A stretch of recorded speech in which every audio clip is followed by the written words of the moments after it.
Hello, my wonderful beasties. It's Tina, your host.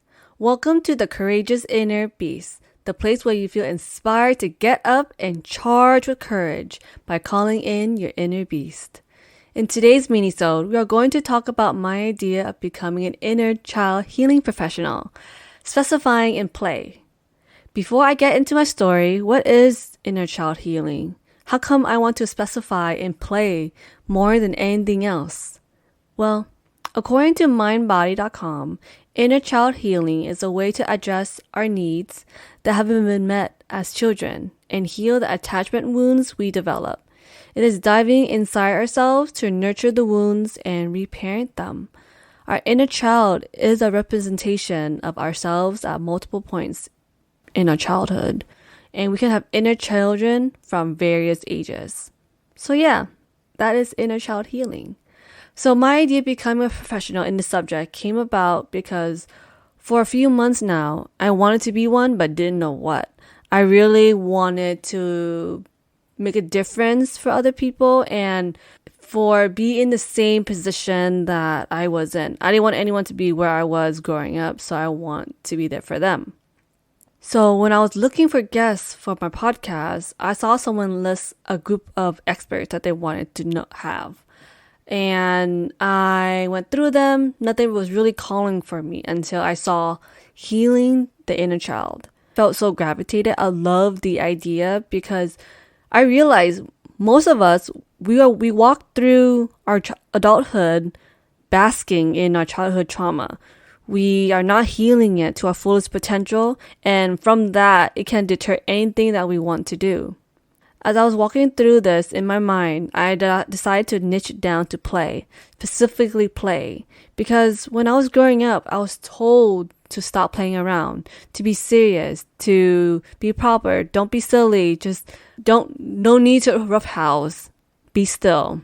It was as if I wasn't meant to be playful, being able to make jokes, or be goofy as a person. I soon realized that when we become adults, we lose that side of ourselves. The little things that we used to do as kids are seen absurd as adults. But what if it isn't? What if we tap into that playfulness that we once had ignited? And this doesn't mean by, being playful all the time, but being self-aware when is the right time to be playful and when is it not. The flip side to this is that some adults didn't have a childhood. Some adults had to grow up fast to take care of their families. Some adults were left alone in the home while their parents were working. The adults that were abandoned by their parents. The adults who were sexually assaulted as kids, and many more. There were many moments where we didn't have the opportunity to be kids because for various reasons that each individual person has to go through. And it's just very sad to go through it. And then being as an adult now, you look back and say, what did I do in my childhood? So within what I want to do, I want to bring out the silliness and playfulness from the adults. Because like I said, I dealt it with myself. I didn't know.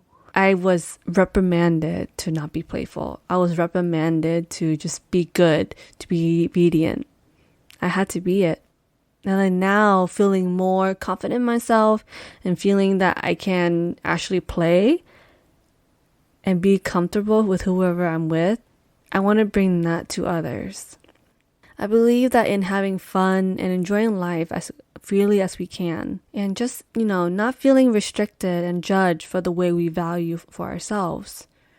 And whatever we do, I want to make sure that all the adults have permission to play, having permission to be silly as much as they want, and specifically women to just be silly as they want. They don't have to be serious all the time, having to be responsible for everything, and it's okay.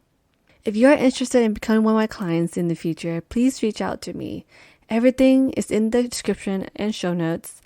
Currently, I'm still in the works right now, but I'm hoping to launch my business in the next few months. I'll still share my progress, but stay tuned with my socials and podcasts to learn more what you can get from this.